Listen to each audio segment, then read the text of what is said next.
Welcome to New Mexico Restaurants Now, where we get you the inside scoop on the food scene across New Mexico. This episode is brought to you by the New Mexico Restaurant Association Chef Table sponsors. These businesses provide the most generous level of support to help keep our restaurants protected, informed, and successful. So thank you to Benny Keith Foods, the Food Industry Self-Insurance Fund, Heartland Payment Systems, Shamrock Foods, Cisco New Mexico, and U.S. Foods. We wouldn't be here without you. I'm Carol White, CEO of the New Mexico Restaurant Association, and our guest today is Nico Ortiz, owner of Turtle Mountain Brewing Company in Rio Rancho, New Mexico. It's great to have you here, Nico. Good. I'm glad to be here, Carol.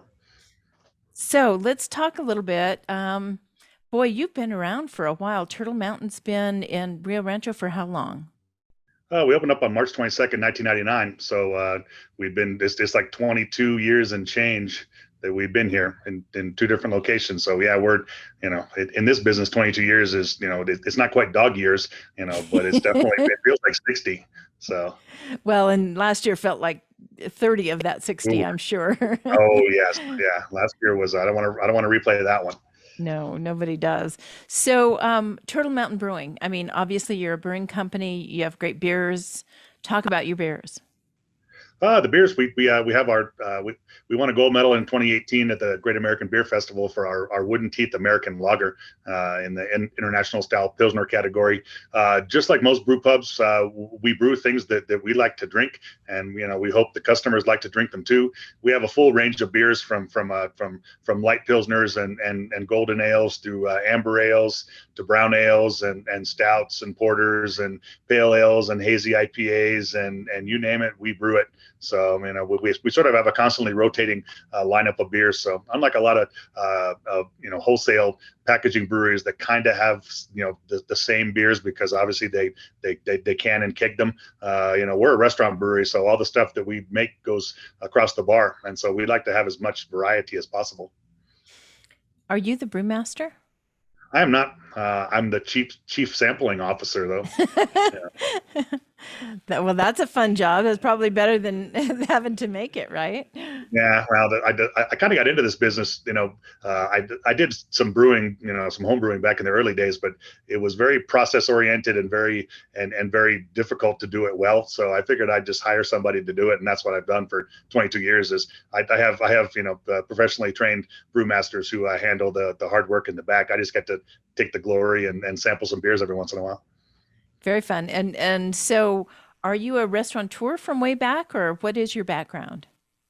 I have spent most of my life in hospitality, just like almost any other restaurateur out there. I started washing dishes in a Chinese restaurant in Santa Fe when I was 14. I've worked my way through doing banquets at hotels. I have done all kinds of hospitality-related jobs. I worked as a porter at a hotel, busboys, as well as sitting on the other side of the bar drinking a fair amount of beer. But yeah, so my background beginning when I was 14 is hospitality. And so when I was looking at sort of a career post college, I graduated in one of the lack of jobs time frames. So unfortunately, I had to kind of create my own job. I'm like, well, what do I like to do? What is my background? And so drinking beer and hospitality were the two things that I can kind of point to. And so there we are.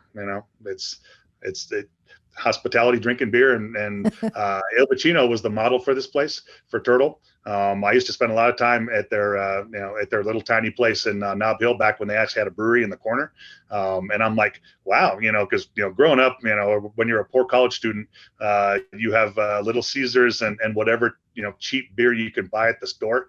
But pizza and beer has always gone well together. Il Vicino introduced me to the really good craft pizza and really good craft beer, and I'm like, wow, pizza doesn't have to be like lousy tasting and awful. It can actually be really good. And so pizza, I sort of brought that pizza and beer, that elevated pizza and beer experience out to Rio Rancho, and here we are 22 years later.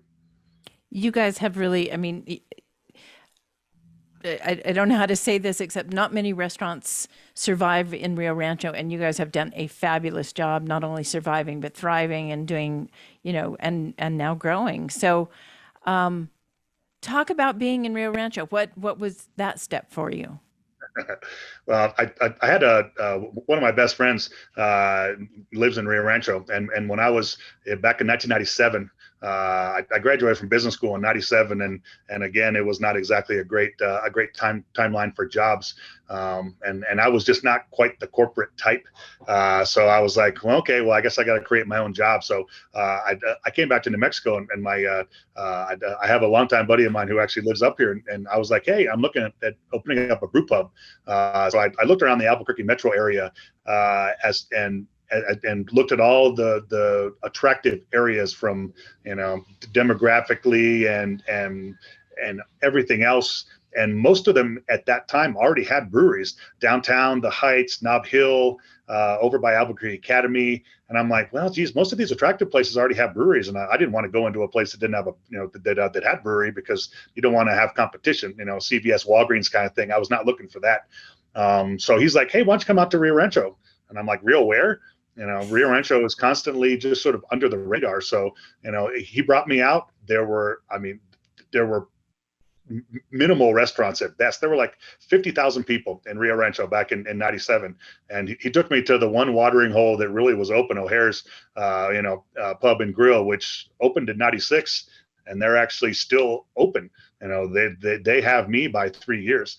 But I'm like, I pulled the demographics and I drove around. I'm like, wow, why aren't there more restaurants in this town?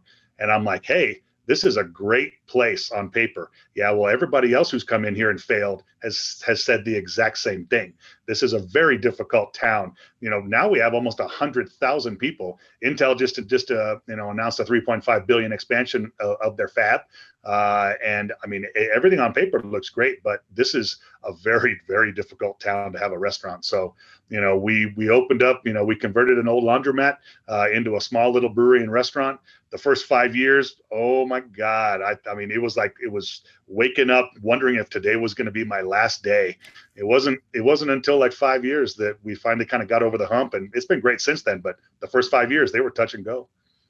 Well, that's usually the case for restaurants. And yeah, so Rio Rancho, for people who don't know about Rio Rancho, it's kind of a bedroom community to Albuquerque, fairly close,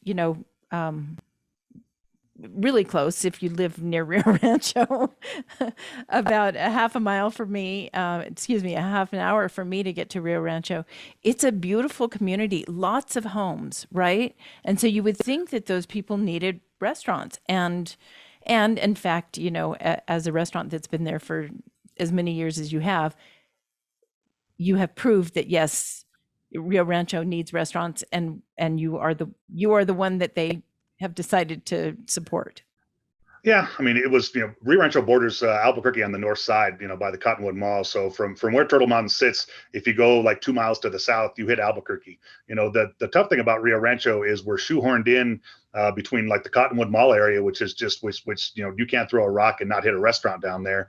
On the north side, we're bordered by Bernalillo and Santa Ana Pueblo, who also have a lot of restaurants. Santa Ana Pueblo has the high end restaurants, and so Rio Rancho itself, people who lived here, it was a bedroom community. Obviously, the mayor would hate me saying anything about a bedroom community. It is now a vibrant, self-sustaining community. We've always liked to have, say that we have that we've had Intel in here since 1980. So for 41 years, the Intel fab has been the backbone of kind of Rio Rancho, employment. But people at Rio Rancho, just because there was not a lot of economic development, restaurant or otherwise, just got used to having to go into Albuquerque or go into Bernalillo or go out of Albuquerque. And so, I'm like, well, let's have something in Rio Rancho that people can stop by. The thing about Rio Rancho is, because, certainly back in the early days, like people would be driving up Southern Boulevard to go home. But like, the original Turtle Mountain was actually on Southern Boulevard. We had great visibility, and it said Turtle Mountain Brewing Company on that side of the building. And I had people come in like 2 years after we opened saying, I've been driving by you for 2 years, and I just finally decided to stop in. And I'm like, well, you've been driving by for two years, and it took you 2 years to stop by. That's the kind of mentality that a lot of that a lot of people who live in Rio Rancho have, is they don't want to stop like on their way home from work. And so that's why a lot of these restaurants fail, is they're just, you have to have like a multi-year time frame for getting noticed and people stopping by. A lot of restaurants don't open up with 2 years worth of cash in the bank. They have 6 months of cash. And so, after 6 months, they're like, well, geez, people are just not coming in. It's not because they don't have good food or they've done poor marketing. It's just because people in Rio Rancho just drive by. And it'll take them a long time to stop. So the first, after 5 years, people are like, oh yeah, I heard of you. 5 years later, Yeah. well, that's good. I've seen your sign for a while. Well, let's talk Well, about your food, because you have fabulous food. I mean, honestly, if I'm in Rio Rancho, I'm stopping at your restaurant. That's all there is to it. It is. My husband and I go there whenever we're in that part of town. good. Well, like I said, the original inspiration for Turtle Mountain was Il Vicino, and the genius of that wood fired pizzeria concept is you don't have to have a hood, you don't have to have fryers, you don't have to have an Ansel system, you don't have to have a bunch of very expensive equipment that's going to break down and cost a lot of money to fix. You have a wood fired oven that is powered not by gas or by electricity, but it's powered by wood. And so it's it can make any number of, wonderful foods, and so I was like, wow, this is great. From a standpoint of, the original Turtle Mountain was only 3,200 square feet. It was small. So our kitchen, we couldn't afford a huge kitchen. So, the one drawback of that is, because, we would have a lot of Intel people coming in, and not everybody wanted a pizza or a calzone or a salad or a sandwich, which is pretty much all we offered, back in the day. They wanted a burger or some fries or nachos or wings. And so, it over the course of time, it became a limitation, the fact that we only had a wood-fired pizza oven, because we would have groups who like, man, I tried to bring my friends over to Turtle, but they wanted something else. And so it was great. We obviously have perfected our calzones and pizzas and salads and sandwiches, the stuff that we've had on the menu for 22 plus years, but it became, in this competitive business, I'm like, if we're going to survive long term, we're going to have to expand our menu. So that's when we decided to move up the street into our current facility and put in a full saute line, so we can add those chicken wings, we can add the pastas, we can add the wings, the nachos, the calamari, all the other kind of stuff. So the calzones and pizzas are still the core of the menu, but we now have a little something for everybody. We have the full kids menu, we offer desserts, things like that. So it's, I still, the wood-fired pizza oven is still going to be the centerpiece at our new restaurant in Enchanted Hills. So, we're always going to have that, but, we have to kind of offer other stuff too. All right. So let's talk about the new restaurant in Enchanted Hills. So that's a brave move coming right out of COVID, right? Most people kind of look at me and scratch their head as far as like expanding during a pandemic. What are you thinking? The defense is very easy. One, landlords, were begging people to come into some of these places. There are very few landlords around the Albuquerque metropolitan area, and they charge a lot of money for their stuff. I was thinking about going across the river, but I went and looked at a lot of places, and the lease rates they were asking for were astronomical. So, also across the river, my brand is not quite as widely known as it is over here. So I stumbled upon a landlord in Enchanted Hills who had just put up a brand new building and was highly motivated to get an anchor tenant in there. And so we were able to strike a very attractive deal for a very attractive, 10-year lease. And that was definitely a benefit.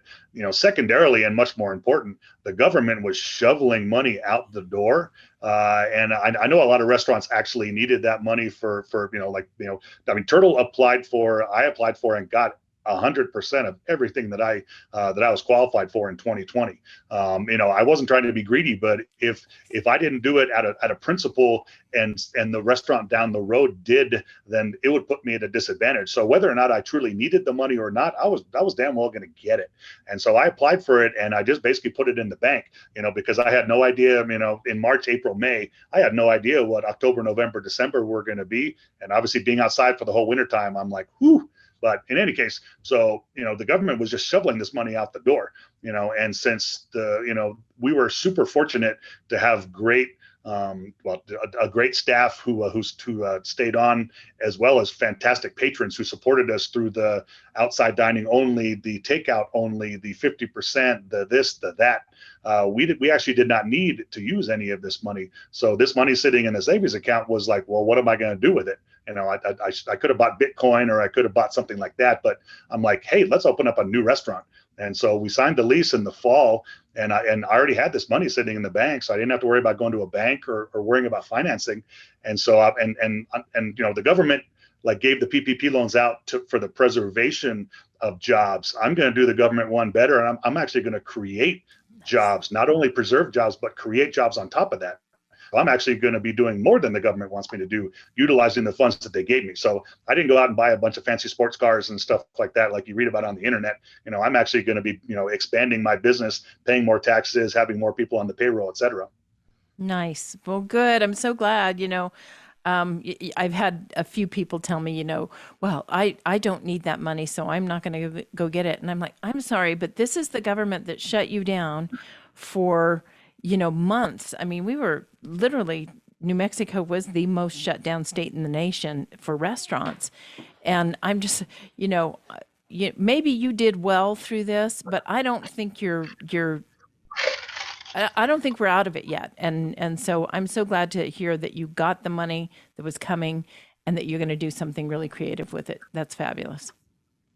Yeah, I mean, I sort of looked at it. I paid a lot of money into the system, a lot of money over the years. And I'm like, this is kind of my getting a little ROI back out again. The government rarely sends businesses money. They typically send you an invoice for you to pay them a bunch of money. So I'm like, the government is actually giving away money. I am in the line with my hand out, just like everybody else is. Well, and that's what the National Restaurant Association and the state restaurant associations. I mean, we never go to the government for money in any way. Our members don't go to the government for money, but this time it was like, you know what? You shut us down, and now we need you to pay back these folks that you shut down, because we've got to have an industry. We got to have an industry for people to come back to when they ever decide to come off of unemployment. So I'm glad to hear you kept your employees. And so what's your open date? When are you? Well, obviously you bring up employees. That is the single biggest like impediment to opening up. I have the money to get the construction done. My fear is that we're going to have a fully operational restaurant ready to welcome people through the door and not be able to find people to work it. I mean, I do not begrudge, restaurant people a significant increase in their average pay. Turtles increased its pay by multiple dollars an hour, as well as bolstering up our 401k, our vision, dental, health insurance, as well as our sort of non-monetary appreciation of employees. We've always had a great culture here at Turtle, and we've always treated our employees well. But this pandemic, I do not begrudge restaurant people. They were the first ones to get furloughed when March 19th hit, and all of a sudden we were shut down. Unfortunately, man, sorry, we don't have a job for you anymore. So it's like, I don't blame them for abandoning the restaurant business, but the fact of the matter is that those of us in the restaurant business, in order for us to continue to be in the restaurant business, we need people to work, and part of it is about money. Like I thought, in 2019, $15 an hour, I was definitely not, down with the $15 an hour. I pay pretty much everybody that or well above that now. So I'm like, oh, all of a sudden $15 an hour is nothing. 2 years ago it was something. Now it's nothing. Now it's just a cost of doing business. So the pandemic definitely helped, the average restaurant employee there. But yeah, I mean, I'm hoping that the combination of kids going back to school, next week will solve some of the daycare problems, because I know that state-sponsored daycare is going to help some people who are at home simply because they can't afford daycare and they don't have daycare. The other thing is hopefully that September comes and the extra unemployment goes away and people start filtering back into the workforce. But to circle back around, we're hoping to open up in October. But literally, it's all gonna, we're gonna need like 50 people to run this place. And there was a Denny's in Rio Rancho that opened up in like 2 weeks. I don't know where they got their employees. I heard they shipped them in from out of state. And Wow. then there was another Storm and Crab that took over the old Zio's building down by the mall. They got open quickly too. And I'm like, that place had to have 50 people. So, I mean, restaurants are opening and being able to staff. I just don't know where they're finding these people or anything else like that. So, I'm hoping that, that my prominence in the community and my location in the Chen Hills will be a benefit. But I'm scared to death of trying to. We've been trying to find people to work at Turtle Mountain here, and I think I've hired like two in the past like 2 months.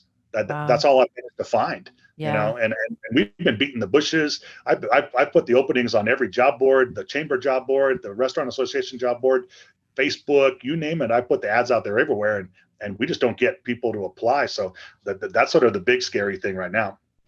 So I really think, there's still 78,000 people on unemployment in New Mexico. So I really think that once that federal money dries up, I think people will be back in the pool again. And I'm doing everything I can to encourage them to come out now because, the jobs are available now. And if there's a big rush from this 78,000 people, it's not gonna go well for those folks that wait until the last minute. So I'm doing what I can. We also have a campaign that's going out, just so you know. We have great first jobs, we give great second chances, and there are really exciting careers in the restaurant industry. So as people come out of or off of the unemployment, we'll start that campaign up, and hopefully they see us as an industry of opportunity, which we are. I mean, if you think about it, we're not looking at anything about you except, are you breathing? Okay, we will teach you everything we know. We will, we have on the job training. We don't expect you to come in with a whole lot of knowledge, just an ability to work and to have fun.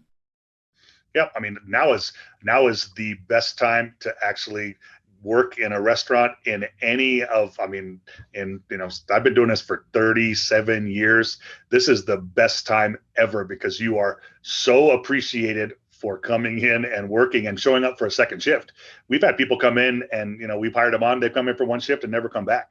Yeah. So I mean, anybody that comes in for a second shift, but I mean, just from an appreciation standpoint and from a monetary standpoint, people are patrons are being very generous with their tips. They were super generous, while we were closed. They were routinely tipping, 50, 100% on to-go orders. The front house staff that we had, when we were just doing to-goes only, they were making sometimes more money than they were making when we had a full restaurant. And this was just to-goes only. But from an employee, and I wish we could get that word out that it's like, yes, I know you've heard a lot about the restaurant business, but now is the best time to come in because, oh my God, you will be so appreciated. Your work environment will be so much better. We have obviously, had a lot of COVID safe practice experience. So, and you're gonna be making more money.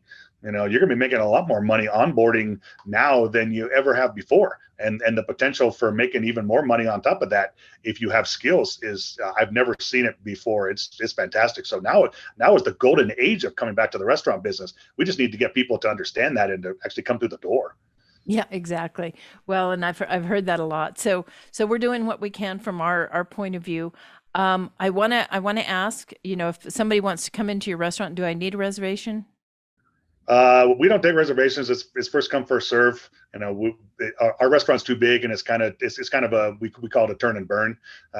So the wait list, at night and on the weekends, tends to be long. Unfortunately, Rio Rancho, one of the double-edged swords of being, a prominent restaurant in Rio Rancho. There's just not many of us here, and so if you want to go out in Rio Rancho and you want to stay local, there's only a handful of options, and all of us are busy. So it's a little frustrating, but yes, my suggestion is always if you're not all coming in the same car, send somebody in like 30, 40 minutes before the rest of the people are arriving. Get on the wait list, and by the time that they all arrive, you should be at or near the top of the list. But it's one of those things where, I mean, once July 1 hit, man, the floodgates opened up and people just streamed back into the restaurant. We're not unlike other restaurants and doing better than pre-COVID numbers. We're doing better than 2019. But we're also doing it with fewer staff, and so we also are in the same boat. That I go out to eat an awful lot around Albuquerque, and I see the pain of some of these restaurants. I see vacant tables, not being sat because there's just no servers. The hostesses are just deer in the headlights. I look at the kitchen and they're just exhausted, and I'm like, it's a great thing to have all this, this post-COVID business, but it's grueling on the staff, and it's a great problem to have. But unfortunately, I'd gladly pay people a lot of money to come in and give us a hand if we could get some people in here.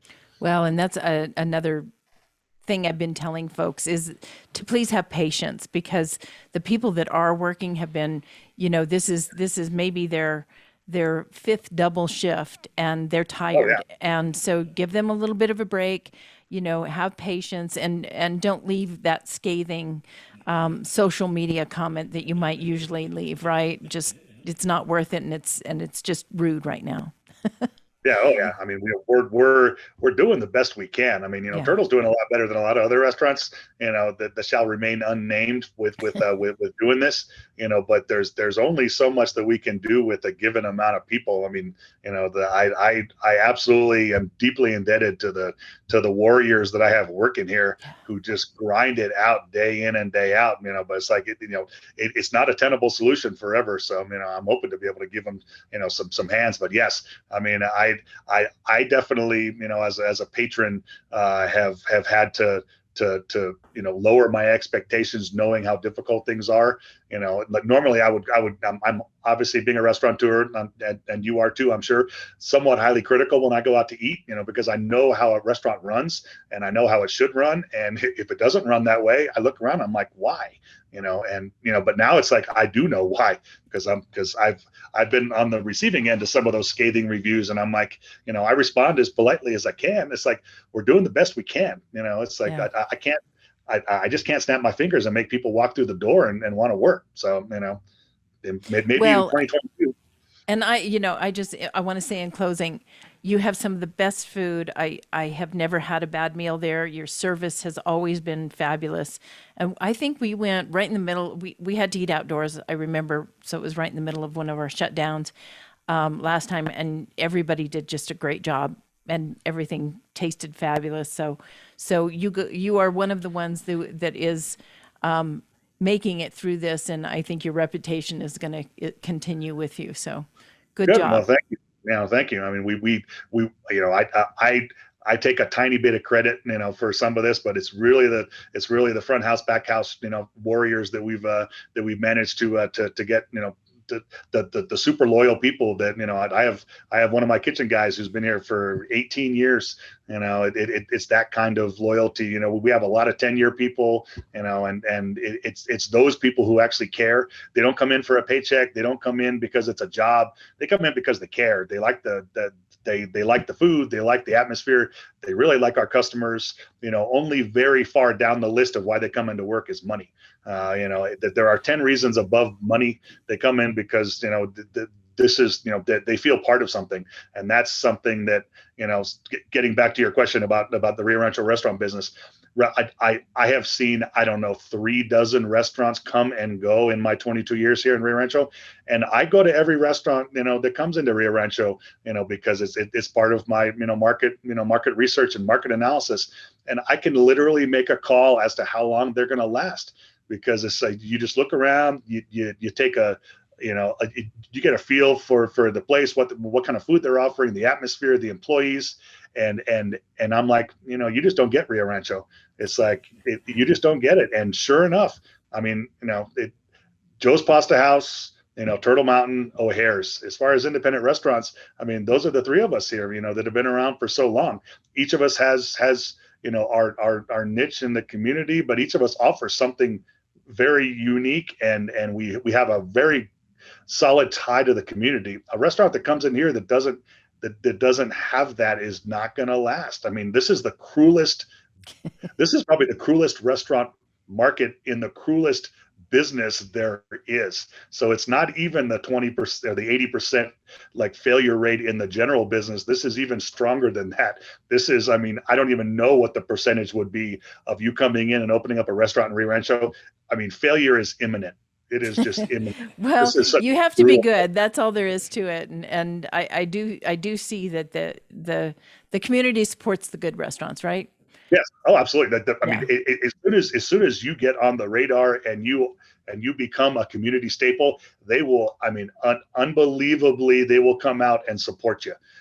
But it takes a long time to get there. And like I said, most restaurants don't have 2, 3, 4, 5 years worth of capital in the bank, to get to that point where they become a community favorite. And so it's like the attrition rate is scary here. So it's like, I mean, I don't want to, I don't want to like say, poo poo, Rio Rancho, but if a restaurateur, came to me and asked me like, hey, I'm thinking about coming up the hill to Rio Rancho. What do you think? I'd be the first one to say demographics great. Everything on paper looks great about Rio Rancho. Take a drive around. There are not many independent restaurants, but, and I would have to lay out the but, I mean, I don't, I would welcome more restaurants to come into Rio Rancho to give me another place to go out and eat, but it's difficult. It's frustrating because, how difficult this business is, and people who come in without doing full market analysis, full market research, without spending a lot of money eating at places and just listening and looking and watching. Most people who come up the hill look at Rio Rancho on paper. They don't look at it as a community. They don't look at it from a personal standpoint. And you got to do that research, and they the poor guys from 1933 Brewing, they came up. I would have been glad to talk to them about Rio Rancho because they went to that building that was owned by my former business partner, and I would have told him, I was like, I would stay away from that building. I wouldn't come within a mile of that building. Unfortunately, they didn't ask me that, and unfortunately, it did not work out for them. But I know it is sad when restaurants don't work out, and for all intents and purposes, it should work out. And you know what? We are at time. I want to ask you one last question, and that is, what is your website? www.turtlemountainbrewing.com. Okay. And I think the rest of our stuff is Turtle MT Brewing, like our Twitter and our Facebook and our Instagram and stuff. But yeah, www.turtlemountainbrewing.com. All right. That's fabulous. Thank you so much, Nico. It's been fun to talk to you, and cannot wait to come up to Rio Rancho again. I want to thank our generous sponsors, U.S. Foods, Cisco, New Mexico, Shamrock Foods, Heartland Payment Systems, Food Industry Self-Insurance Fund, and Benny Keith Foods for their annual sponsorship of NMRA and its programs. Visit nmrestaurants.org to learn more about our chef table sponsors and the association. And thanks for tuning in to New Mexico Restaurants Now. You can watch this and other episodes on the New Mexico Restaurants Now YouTube channel, and you can subscribe to the audio podcast at Apple Podcasts, Spotify, and Amazon Music.